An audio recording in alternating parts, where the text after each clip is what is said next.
2, 1, we're live. Hello, my name is John Hargis, and I'm from Tacoma, Washington. I work at the Tacoma Public Library's Digital Media Lab. 20 years ago, I worked at a public access facility in Petaluma, California, and in fact, it was my first job out of college. I worked there for 3 years, and it felt like 30, but I learned a tremendous amount through that period of time about equity of access, about providing media tools to the public, and providing trainings and what have you. I took a hiatus from public access between the years 2001 and 2013, at which point I was hired by Tacoma Public Library to manage its digital media lab. And I will say that the culture of the library was a challenge and a shock to me coming from the public access world. And in all honesty, I could not have made it happen without the person sitting to my left. This is Sara Sunshine Holloway. She's the teen services librarian for the Tacoma Public Library. And she was the one who gave me my wings, so to speak, and gave me kind of an awareness of how libraries managed things versus public access. So without much further ado, I'll hand it over to Sara, who's got a lovely presentation here. Hi, so as he said, my name is Sara Sunshine Holloway. I am a librarian at the Tacoma Public Library, and I wanted to talk a little bit about what being a librarian means, first of all. So you might think that anyone working in a library is a librarian, but that is not the case.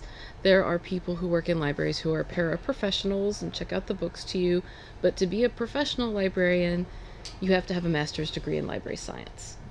And in my case, my undergraduate degree was in communications and English, and the communications focused on journalism.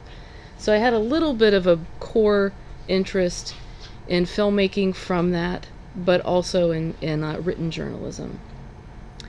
And in addition to that, in regards to my job, to give you some concept of my sphere of influence, like how I impact our library, I am the teen services librarian for our entire system. Now, that's because we're not terribly well staffed, but I'm the only one. So we have 8 branches, and I'm in charge of teen services for all of those branches. So now I'm going to talk a little bit about digital media and what we're here to discuss. So what is a library digital media lab? Because I'm sure for some of you this is a new concept. You probably think of libraries as being places you check out books, maybe a place you can go find access to the internet when you're desperate. But they actually do quite a lot more than that. And one of those things is a burgeoning movement of makerspaces. A makerspace being a place that you can go and communally make things. And sometimes that's more of a physical concept, like robotics, programming, sewing. I mean, it can be any sort of physical item where they are 3D printers are very popular in makerspaces. But a version of a makerspace is a digital media lab. And the first one that I'm aware of that started in the country was U Media in Chicago, which was quite large. It was extremely well funded, and it was aimed at teens, and it was, I believe, funded by the MacArthur Foundation. Along that time, we decided to do something similar. So one of the aspects of a digital media lab that's important to understand is that libraries are moving from simply providing content to providing an opportunity to create content. So content's going from being consumed to created. Digital media labs generally have a collection of equipment that people can use to make a variety of media. And this is a similarity and a divergence from what you provide, in the sense that video is very frequently supported. In fact, I would guess that it is one of the most common things to support in a digital media lab. But audio production is also supported. So musicians can come in and record and edit what they create.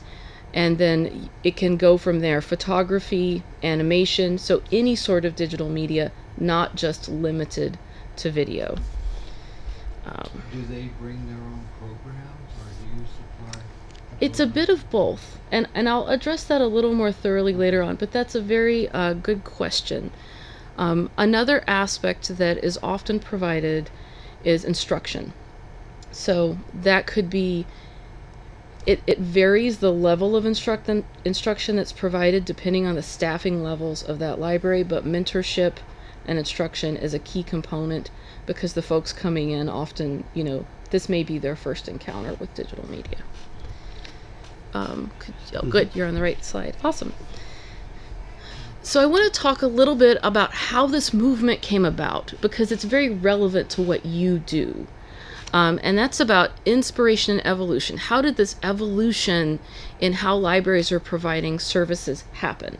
And I think the key component that you have to recognize from the get-go is the philosophy. I'm a big believer in you identify your philosophy and everything flows from there. Why are you even doing this thing? And in libraries, there are two huge pillars of our philosophy. The first one is intellectual freedom.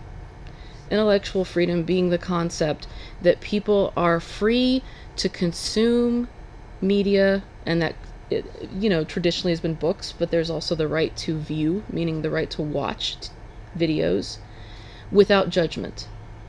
And a component of that is that we protect people's privacy. So if you check something out from the library, we don't keep a long-term record of what you've checked out so that no one can penalize you for what you are consuming intellectually. And with the digital media movement, you're taking that from intellectual freedom to consume to intellectual freedom to create. And that is very in tune with what your philosophy is in public access media. The second pillar of library service and philosophy is equity of access, that we are available to all people. And in our case, and this is a little bit of a divergence, what we do is paid for with tax dollars, so it is free to the consumer beyond that.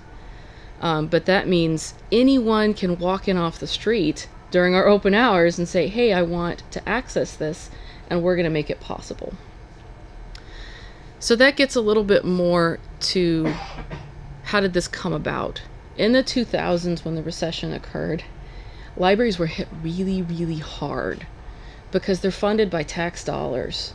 And so governments, local governments were looking around about what they could cut. And libraries went, okay, what can we do to change and evolve so that we're more relevant to our users? And that is when digital media labs and maker spaces started to come about. For the most part, there were a few prior to that, but they weren't nearly as common. I tried really hard to find some statistics on maker spaces and digital media labs like nationwide, and I could not identify like a really nice pretty graph for you guys.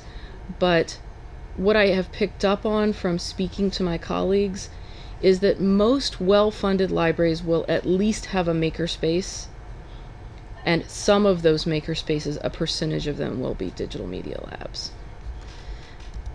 It kind of makes me want to do a study, but I don't know if I have time for all that. So now I'm going to talk a little bit about our actual lab, the one that we run in Tacoma. What do we offer? So digital media labs, of course, they have to be honed to that particular library and that community and how much space and money and time they have. We were really lucky in that we received a grant from the Paul G. Allen Family Foundation to initially fund what we did, although we continue to fund it afterwards. And our library was supportive of what we were doing. So the things we went in on were music, video, photography, drawing, meaning drawing into like a Cintiq or Bamboo tablet and then editing it via Photoshop, animation, and digital conversion has recently been added. That's a really popular one, like converting like an analog into a digital format. That's super popular with adults in particular. And slides and photographs, converting those. So what does that mean when we say we offer these things? In our case, we offer hardware and software, and our software tends to have a scale. So we're going to offer an entry-level software like iMovie or like a simplistic photo editing program, but we also have Final Cut Pro and Adobe Premiere, so that if you have someone come in who really wants to do something relatively basic, or they're a newbie to this sort of thing, you can start them at a lower level and move them up over time. Although many people just decide to go all in and just start with the more advanced software from the get-go. Our facility is composed of a single room with 6 workstations, although one of them is dedicated only to the conversion station. We're mostly a Mac-based lab. And we also have some MacBook Pros that can travel around throughout our system. For staffing, John has been hired full-time, and a percentage of my job is to help out. And as the other thing that we do is we do check-out items. So we have camcorders, DSLR cameras, and more simplistic digital cameras that you can check out. And as a library, we provide additional services. So let's say you get that person who comes in and is like, I want to learn how to make videos, and then they sit down and they start trying to figure it out, and you realize that they don't understand how to use a keyboard or a mouse at all. Within our system, we already have classes to teach people how to do those things. So we can take someone from being completely digitally illiterate to creation over an arc, if that's what we want to do. Okay, here's some pictures of our facility. You can see to the right, you've got some kids working on a video. To the left, they're having a workshop about hip hop and music editing. And we do offer workshops periodically, and those can range from a small group to a much larger group, depending on what we're doing. You can keep going. What do you consider a large group? I would say 20 to 30 is a large group for a digital media workshop. If we're talking about general library programming, then it can get much bigger. So a program I might offer for teens that was well attended could range from 30 to 80 to 200 to my Comic-Con that attracts 1,500. But for a workshop where you're teaching someone a complex skill, I think 10 is kind of ideal. And if it's something where you're not expecting them to do a ton of hands-on, then you can go up to 20. I don't know if that parallels with your experience or not. Classes designed to be one session for training? It varies. We have done single session ones, although just to clarify that a little bit, a single session could be several hours, like a day. But we have done ones that are multi-part sessions as well. So John's going to talk a little bit about the demographics now. I've been asked a number of times by folks that are outside of the library system what the socioeconomic background of some of our patrons is. And our particular library is in a very unusual space in that we're in the heart of downtown Tacoma. We're very close to the county court building, and it's a fairly impoverished area. We have a large homeless population just right outside our door. And from what Sara has told me, that has grown in the past, say, 5-6 years. It didn't used to be quite so impacted by the local homeless population, but it is a day-to-day reality at our facility. Because we don't specifically track income categories, we can derive some of the socioeconomic strata simply by the type of library card that they hold. And in this case, we have 5 different categories of library cards that are issued at the library.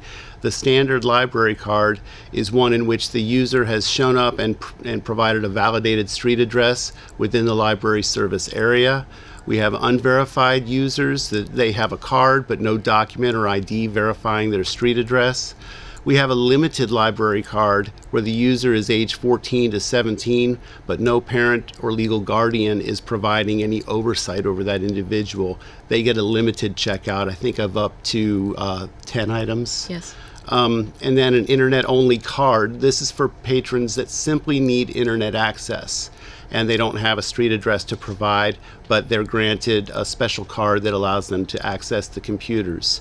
And then finally, we have the Pathways Card, which is a program that Sara spearheaded with the local schools, allowing kids and teens who are a part of the Tacoma School District to use our library free of charge with no provisions or no penalties for It overdue. incorporates their student ID directly into our database, so they can check out materials and access technology with their student ID. Although we do not allow them to check out lab equipment with just their student ID. And this is why the pie chart is such an important part of the visual here, because one of the most significant chunks of that pie is those people who come in off the street with no ID whatsoever. They're typically people that are living on the streets. And for 34% of our users base to comprise that much, I think is a pretty unusual statistic. And of course, the very largest statistic, the unverified. And these are people that are just on the edge of homelessness.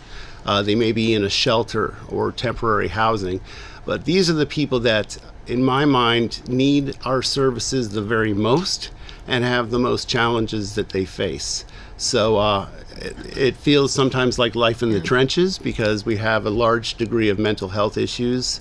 And so we not only have to try to empower these people with the tools and technology, we also have to encourage them just on a human level that, yes, you can do this, and you can turn this thing around and create art out of what it is, your status is. And I want to add that what you're looking at is based on drop-ins, because we have drop-in hours, but we also have more structured programs and workshops, and those tend to attract a more affluent crowd, like a different demographic.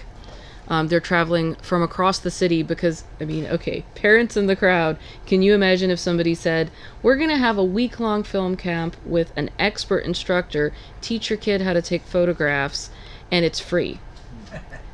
People sign up. They sign up from all over the place. Because that's a great value if you're struggling to provide, that sort of extra thing for your child. So it's a different group of people who are attending the two, although sometimes there's some crossover. Okay.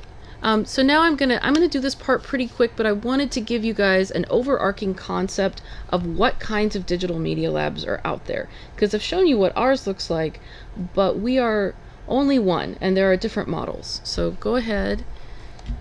This is an entire floor of a very large library. They invested millions, at least $1 million, into theirs. And as you can see, it has multiple recording studios that are separate rooms. It has one very large recording studio. It has, let's see, a video studio with a control room, and then a second video studio. It's got collaboration areas, and then it's got workstations that are just computers, and that's in addition to the regular public access computers. So go ahead and I'll show you. Here's an image of that facility. In addition to that, they hired 3 or 4 people to help folks with this. And those people that they hired were not librarians. They were digital media experts like John. So if you're looking for somewhere to leverage your skills, that might be an opportunity for you to look at. Where is Fountain? I believe it's in Illinois, but I'm not 100% sure. Okay, so go ahead. I will send you that information, though, if you contact me afterwards. So this is Arlington Heights Memorial Library, and they're sort of medium sized. So they're bigger than us, but they're smaller than that last one. So they have 3 studios, studio production, studio entry. So go ahead to the next one. I love these guys because they're like the library that was just like, we're going to make this happen even though we don't have a lot to work with. So they took a broom closet. There you go. And they turned it into a 1-station work area. And they've got their conversion station, they've got some audio options, they've got their video options. And in this particular case, rather than hiring someone, a digital media expert, because they didn't have that money, they paid for training for their librarians to help people. Which, it is a great way to go. You may not get quite the same bang for your buck, because an expert is different than someone who's like a skilled amateur, which is how I would term myself. So keep going. And then this one, this is like they went all in, man. They have 2 media labs and 1 maker lab, and you can see that there's just this massive area. And I know you can't see this from where you are, but one of those rooms is labeled Business Lounge, which I think is very interesting to provide a collaborative workspace for business people. Okay, so that is the end of sort of your overview of what's out there, and I'm going to turn it over to John. When I first got involved in the Tacoma Public Library's program, I couldn't get over some of the similarities I had seen with my world of public access 20 years ago, and realized that a good part of my role there was going to involve some of the same operational mindsets that I had in the public access world. What I figured I would do for my presentation is compare and contrast some of the similarities and differences that I've noticed in both worlds. In the public library system, there is no requirement to submit completed works. They don't have to cablecast, so there is no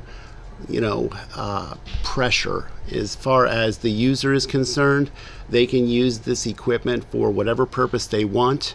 They can cablecast, or they can put it out on YouTube if they choose to do, but there's no connection with local cable TV programming. Yeah. What about one thing that public access always has is people maybe trying to make money off of the free equipment and things like that. Is there a limitation on people doing that? I'll give you a specific anecdote. There's a gentleman who goes and he likes to videotape bands. He enjoys doing it very, very much. He has a camcorder. He brings his footage into the lab, and he works with Final Cut to edit some of the songs together. He burns a DVD, maybe 2. What he does with it is up to him, but I have a pretty good suspicion that he's probably making a few bucks off of it. We don't really track or chart any of that. I'm confident that a couple of our teens, one who did Minecraft films, like Machinima films, and another one who has a playthrough channel, that they monetize their YouTube channels. So, like, what if I had a furniture store? Could I just straight up make an advertisement for my store? I think that would be something we'd have to discuss, but I know we have had students make graphics for their businesses, their small businesses. So when somebody comes to the lab, is there a time limit for them in terms of using the equipment? If it's a drop-in session, they have a block, which I believe is 3 hours. Yeah, just about 3 hours. And generally, as much as we can, we try to have 1 block for teens and 1 block for adults per day. And do you offer instruction during the block? Hands-on mentorship, but not instruction in a formulated curriculum sort of way. Yes. So you're talking about Tacoma. What about Seattle? Or, are there facilities similar in other parts of I can speak to that a little bit. Seattle does not at this time provide a digital media lab, but they have done some digital media creation. And the same, I believe, is true of King County. So they've chosen to kind of focus more on a general makerspace kind of approach. I did call a Portland librarian before I headed out here and say, do you guys have a digital media lab? And they said, not at this time, but we're thinking about it. See, this is why I'm tempted to do a study to find out who has what. So you're pretty rare. In other words, We're not excited. I'm from Tacoma, and I didn't know about it's this. burgeoning, so it's growing every single year, but yes, it's not a super common thing at this time. But perhaps with collaboration from the public access media world, that could grow it even further. So we don't charge any membership fees or cable TV surcharges, of course, because it's not tied to their cable TV bill in any way. The whole equity of access principle requires that we avoid any sort of membership fees, deposits, any of the things that we used to use to sort of hold people accountable for their equipment checkout. So needless to say, I did bite my fingers just a little bit the first couple of months. But what we ended up doing is we began taking photographs of the people and tracking information very carefully about who they were and what their intention was. And so my one way to hold them accountable is to get to know them.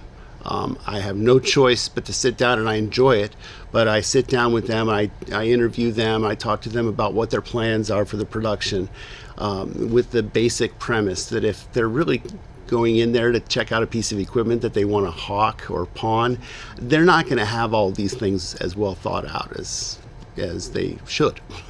So I'll talk to them about their production, and I'll make them fill out a production plan ahead of time and just get to know them a little bit. They do have to have the standard library card, which I mentioned earlier is the one where they do have a verified street address before the equipment goes out the door. And if they don't bring it back, they are charged for the equipment. Yeah. Do you let minors check out equipment? We do with a parental signature, and the parent has to understand all the responsibilities for it.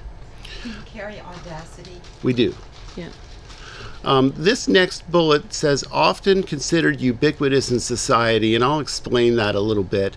The library concept, as most of you probably know, at least for the public, was created back in the days of Benjamin Franklin and was a really strong part of American democracy. And I think it's worth noting because libraries have a certain amount of goodwill in the community and a connection to the community that is, I think, a part of just civic life. And I didn't experience that notion when I worked at public access. We had to kind of beat the door down to let people know that we existed, whereas libraries are just part of people's awareness. I felt it worth mentioning. There are some basic philosophical differences between the two. We have this innate connectivity and crossover with public education. The librarians at the Tacoma Public School Systems, they all know Sara, and they work with Sara frequently to have crossover activities and to make sure that the kids who can't make it to their school library during spring break or summer break have bona fide programs that are supported. I'll give you an example beyond that. Like, it gives you sort of, because public education is on board with us, we have an opening. Meaning, for example, if I decide I really want to push something that our media lab is doing, I can go out to all the middle schools and go onto their morning announcements, which are video announcements in our system, and do a live shoot at every single one. So every single one of those kids hears about what we're doing. And I mean, in a single school? No, just the district. Oh, in the district, 30,000. Although middle schools wouldn't be 30,000, that would be like a third of it, approximately. And I brought that up simply because in the world of public access, in my experience, we had to, again, do quite a bit of door knocking to get ourselves integrated into the school systems to prove our validity and the value of exposing kids at a young age to media production tools. Our services and programs target more base human needs. We have programs like our Homeward Bound program, which is specifically designed to get people off the street and into housing, and to get their ID situation worked out, because a lot of people, they can't get a library card because they don't have ID. Why? Because they don't have their birth certificates. Why? Well, you know. And so they're in a catch-22 situation that they desperately need to get out of. Homeward Bound program helps them navigate that maze of bureaucracy to try to get them back into a viable way of living and working. The other thing that I noticed right off the bat is that the privacy of patron records and usage history is expunged. The usage history is completely gone once the person has checked their materials back, as Sara had alluded to. We're hardcore about privacy in libraries. And this created a conflict for me because my job was to know everything I could and to track what classes had this person gone to, what was their capability in a certain area of expertise. Am I going to check out a DSLR camera to a 18-year-old who's never picked up a camera before. So I needed to keep careful notes about this, and I could not rely on the system that they use for equipment checkout. So we have two databases. We have the ILS that we use to check out books and materials to the public at large, but the Media Lab has its own database that he has created and will be presenting about tomorrow. Actually, it's later today. Oh, later today. Sorry. Okay, the staff roles are generally more transparent. My experience in both worlds is that a lot of the librarians consider themselves a conduit for information. They try as best they can to solve problems. In fact, Sara often tells me I should go up to the reference desk because it's a blast, because you get to play Sherlock Holmes a little bit.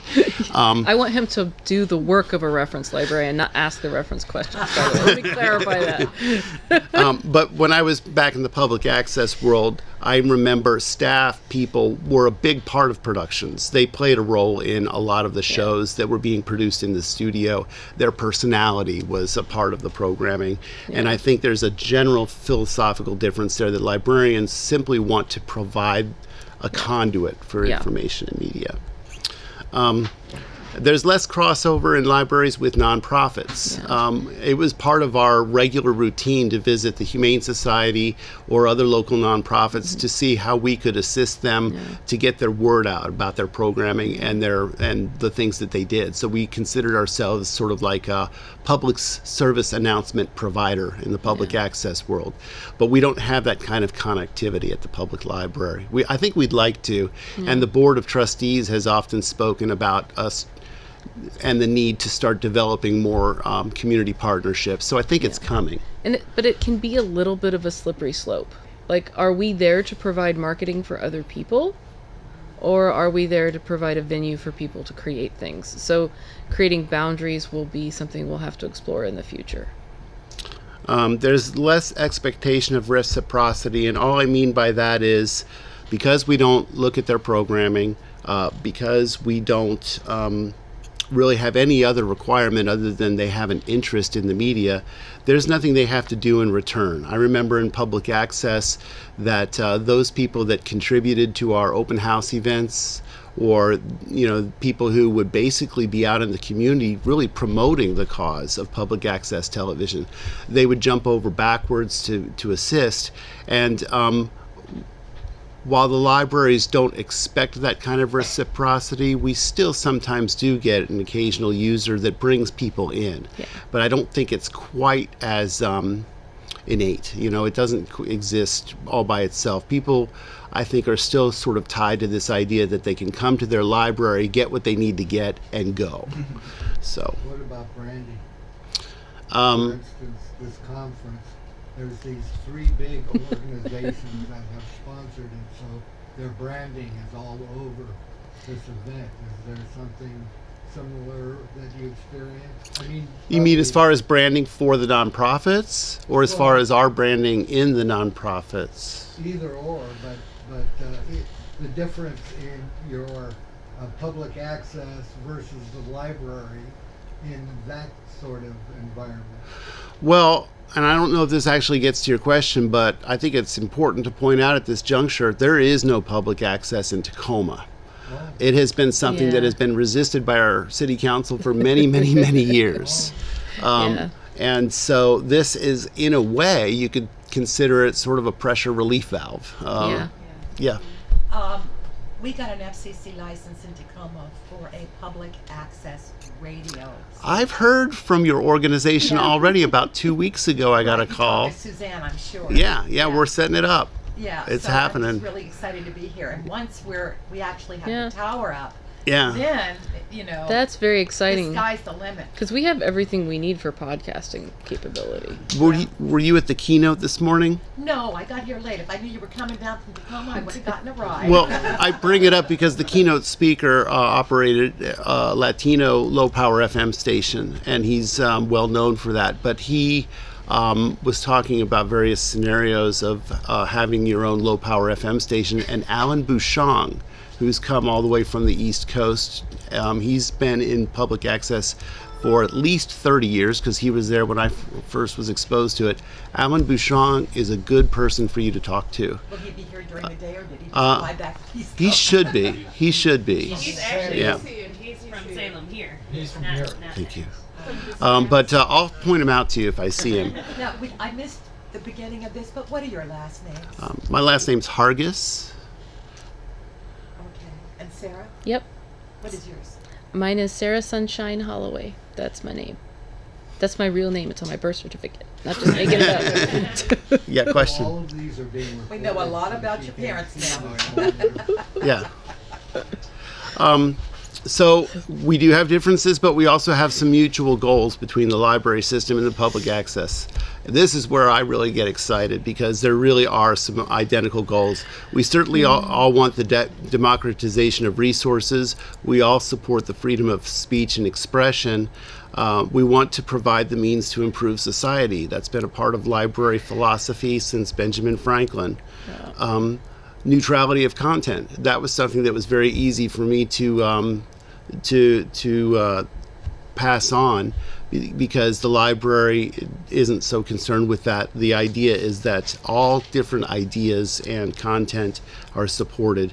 And as staff people, my objective is to help them with technical issues, but to kind of remain out of play when it comes to content. The only difference there, I would say, is that if we're going to put it on our YouTube channel, then it does have to meet certain boundaries. We don't care what they do with it if they make it for themselves. So there is a difference there. We don't have an obligation to put anything they create out representing us. And the way I understand it, in public access, you pretty much have to put out what they create. No?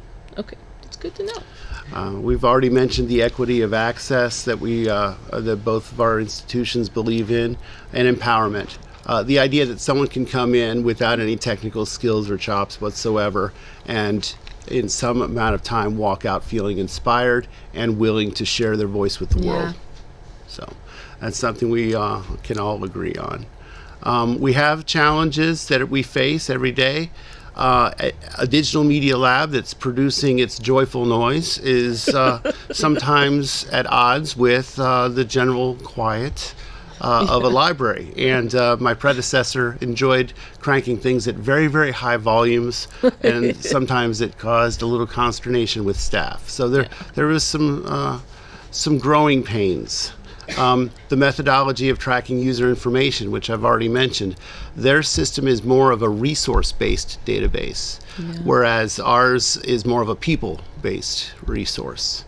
And if you come to the FileMaker Pro or the relational database presentation a little bit later today, I talk in great detail about the steps that I took to make sure that a lot of these details were captured in a system that could allow me to manage not only users on a day-to-day basis, but also encourage them to take several classes, as well as track their growth through their programming.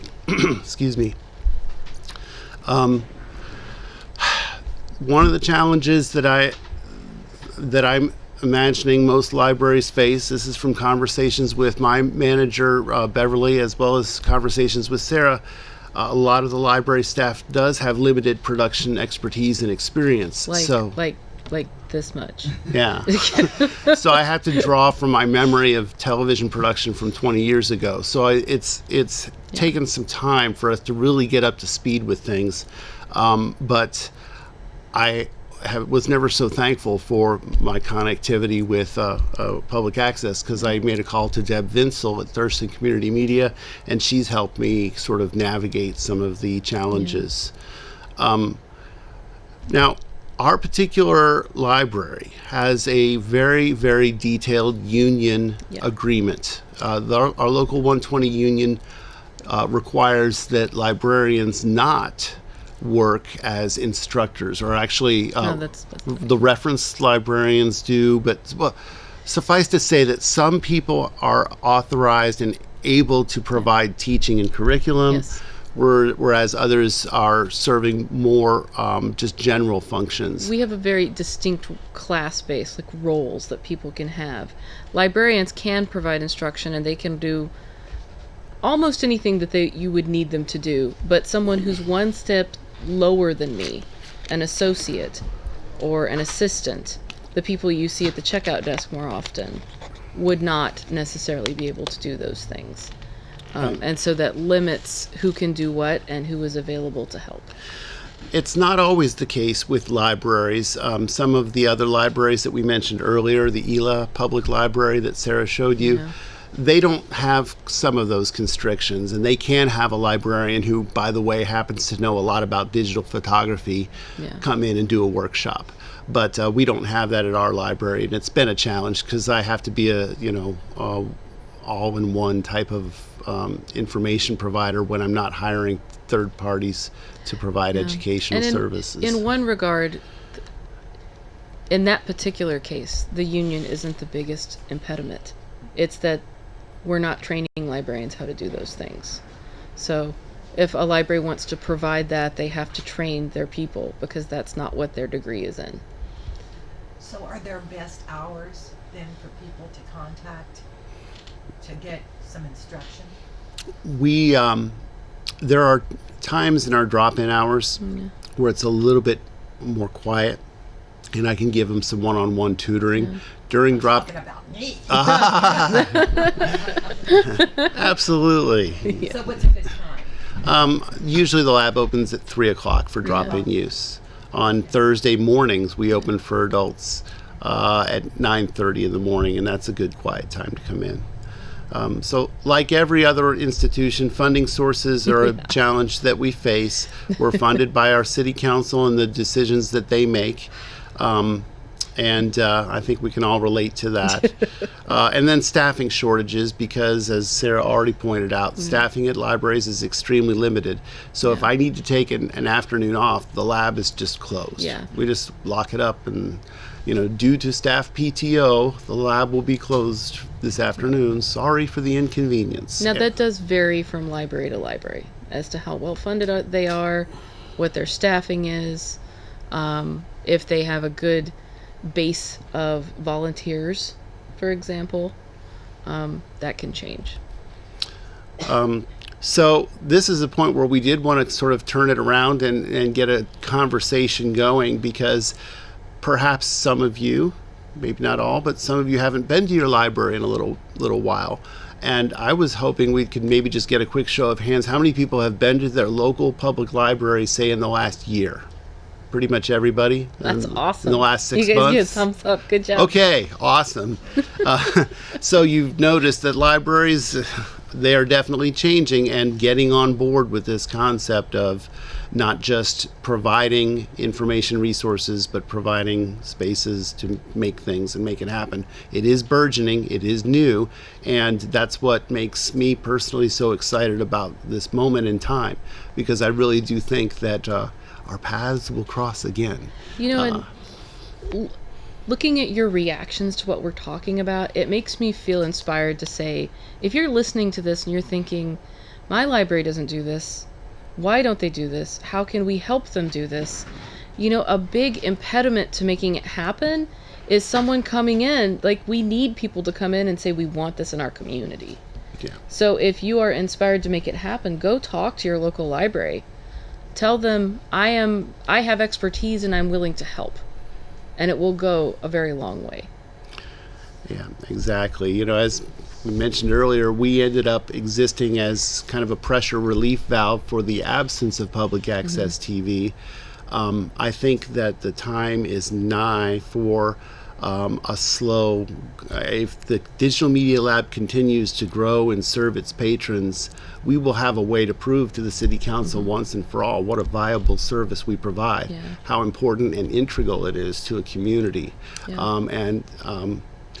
I also am hopeful, and this is an anecdote that Sara mentioned to me. She presented a little bit of our history to the ALA, the American Library Association, and I almost don't want to steal your thunder here, but you had mentioned that when you spoke about the experience and background of some of the people in the public access world, you said there was an audible gasp.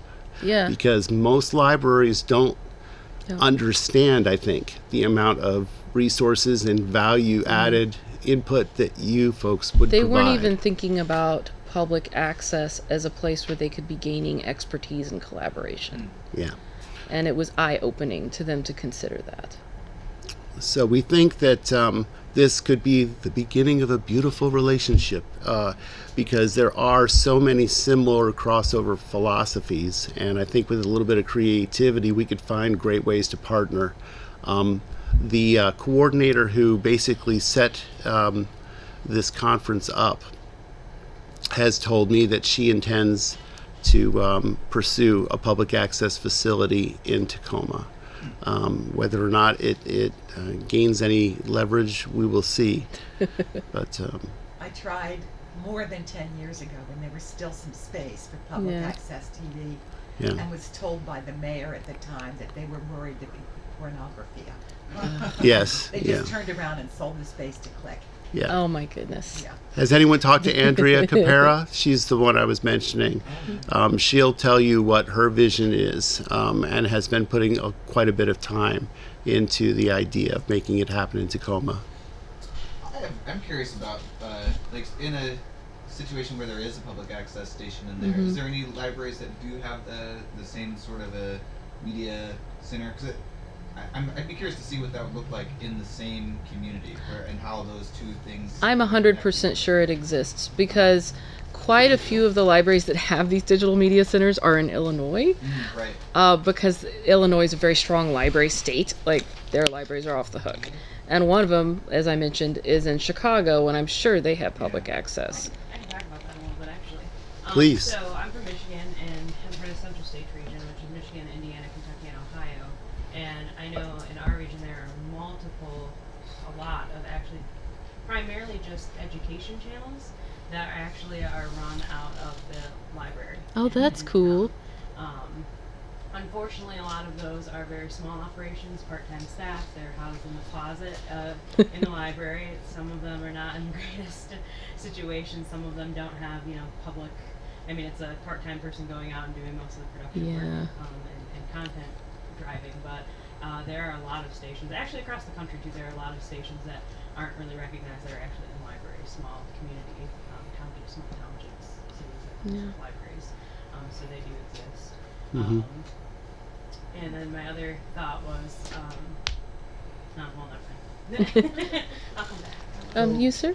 I have a couple of questions, but in Missoula, we have both pretty, I don't know, our library, I guess, for over the years, hasn't really been open to it, other than, computer technology, but we have a complete community access, TV, and they have gotten a little bit into audio recently, plus we have a low power radio now, but they, the electro-based, there's about, I don't know, maybe 65,000 people in the area. It's a university town, and they have just approved a huge bond to build a new library that will include the public access TVs, that, Well, that's fantastic. so they are going to be incorporating it. It'll probably be a few years down the road, but it is planned to happen. My question for you is, you have all these various people coming into you. Do they have to have their own, flash drives or media so that the library isn't, having to host a Right. tremendous amount of digital? We have just started this year to offer thumb drives at the circulation desk to patrons that request it. I think they're pretty nominal cost. Yeah. We also recently upgraded to the 4 terabyte backup drives for each workstation, so a lot of the content gets housed there. And for a person that has a lot of media, like the gentleman I mentioned who videotapes bands, I encouraged him to just go ahead and find a way to get a 1 terabyte drive that he could bring in and work off of that. Yeah. But mainly it's the people who come in who will have their own storage. They can work off of our machines for a little while, but our iMacs are now, we're coming up on 7.5 years of operation, and they are getting a little bit old and in need of some extra backup storage. So the 4 terabyte drives are a big help. I saw another person who had their hand up. Were you done? I just had one more question. Sure. You said that your information storage program was which program? I call it it's FileMaker Pro. Oh, okay. And- What if you use MySQL rather than FileMaker Pro? That is a great question to ask me at the workshop, because I'm going to be talking about some of my background, but also some of the advantages that developing it in a relational database can serve, including my SQL functions. Right. Yeah. Great. Yeah. I'm with Montgomery County government outside of Washington, D.C. and Maryland, and we do have a digital media lab. When it was first set up about 3 years ago, the government staff actually worked with our librarians. Oh, that's great. And taught classes for our youth. Now they just entered an agreement with the public access channel is going to be supporting their work. That's wonderful. I hope that we can exchange cards. I'm actually from Prince George's County. I grew up. Montgomery County originally. Really? Yeah. Small world. Yeah, it certainly is. This is our contact information, assuming that the computer doesn't, the computer just decided to stop working, so I'm going to do it manually. Our contact information is here. Can you see that okay? No. Okay, I'll try to stand by. There we go. Feel free to contact us if you do have some ideas of ways that you can partner up.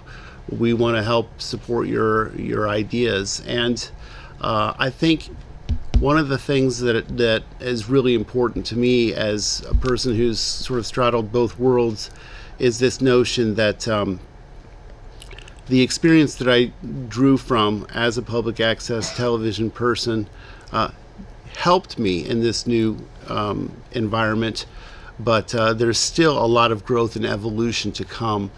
The Tacoma Public Library and library systems around the country have had this infrastructure for many, many years. And in light of what I'm hearing about franchise agreements now being negotiated at the state level, I'm hearing from people like Deb Vinsel that more and more access centers are just clamoring for space.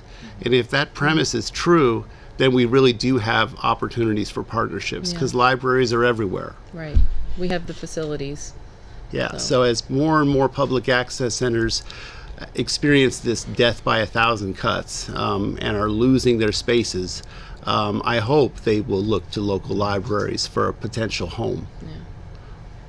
I'm curious about the basically the demographics of the people who are currently using the space in Tacoma, and maybe what they're doing. I guess as a general thing, like are there? You said there's stuff for music stuff. Are bands coming in, like doing? It's mostly hip hop artists at this time, although we've had some people who play instruments or who sing or vocalists, and we have some filmmakers. That's a smaller percentage, honestly. One of the things that generates our most exciting thing around filmmaking is that we host a film festival for children and teens called the 92nd Newberry Film Festival. But it has started to shift a little bit in the last couple of years. We're getting more interest in animation, drawing, and I think digital conversion and filmmaking have become more popular now that we are open to adults. Because we've only been open to adults for about a year. Yeah, but coming up on a year and a half. So. And that's been an amazing transition for us. Before that time, I would get maybe 1 or 2 visitors a day who was over the age of 21 asking, is there anything available for me? And I just started to track that. And when I got up to about 45 or 50 people that had asked about it, conversations with Sara and my boss yielded, we really need to see what happens. Let's just take the plunge. Totally. For the first two, well, let's see, it was October of 2015, so it has been a year and a half. For most of that time, it was pretty much an even population of teens and adults. But something interesting has occurred since November that is really fascinating, that the adult population has gone up significantly in this lab, and our teen times have dropped. Yeah. The teen usage has dropped. Now, Sara has seen this before, Yeah. and has speculated that it's just a natural ebb and flow. Not so much in relation to the lab, but in relation to just teen patronage. That they go through arcs of, they find a place where they're going to hang out all the time, and then as they graduate and move on into different parts of their lives, you have a dip in patronage, and then you get rediscovered by the next generation. So. Yeah. Are you separating the times that people are working in the labs? You said, I think that's what you said earlier. So there's teen time, and then there's. That's correct. Yes. Okay. Yeah, and so on any typical day, I'll get 6 adults who make a reservation for the space, and they get the machine for their 2.5, 3 hour interval. And then we have a changing of the guard midday, and then switch over to teen drop-in hours. And based on the usage we get over the next few weeks, we may make adjustments to that. But we felt a need to separate those two, primarily because teens learn in a different way than adults. In my experience, the adults want a little bit more structure in their initial exposure to the media. They have perhaps a little bit longer attention span and can handle the idea that I'd sit down with them for, say, 45 minutes and show them some of the controls in the software. We use mainly Logic Pro for our music production, and so much of the time is spent helping them set up a project in Logic so that they can start making their own beats and their own music. I'll spend that time with an adult, whereas a teen is a little bit more fluid with the technology. They can kind of jump in and feel their way around and get a sense of what they need to do without a whole lot of assistance. It's pretty amazing. And they like to learn through projects. Yeah. Mostly. How do you approach training? What I generally try to do is create activities that are group related so that people start to have a common cause and they can talk and collaborate with their project, and that way get some of the answers they're looking for through their peers. Another big thing that I try to incorporate into trainings when I get to do them is this idea that they're thinking through their production or their project as far as a narrative arc. And I think this is part of the experience of just being in a library, especially when we're talking about video production. These teens come in, they want to make great videos, and they've been influenced by Vines and other short excerpts. They haven't actually necessarily thought through the elements of creating a narrative arc from beginning to end. So I work closely with Sara to help develop that ability in the teens in particular. That's probably my favorite part of movie making with teens, is helping them come up with their story and guiding them in that, and then watching them bring it to life is pretty hilarious. Yeah. It's always a really joyful experience, and that's when they get the bug, is when they're coming up with their concept. And then they're always, as I'm sure you guys know, disappointed in their first film after they've made it. I could do better next time. Whereas I'm usually thrilled with it, but that's because I understand that first try is an important try, even if it's not perfect. I'm curious as to how many people here have programs that do that same differentiation between teens and adults, or do you do it kind of all in one? We have summer camps for youth, but the actual regular programs are mixed together. How many 12 or 13-year-olds do you have walking in on a regular basis? I mean, it's not a terrible amount. Okay.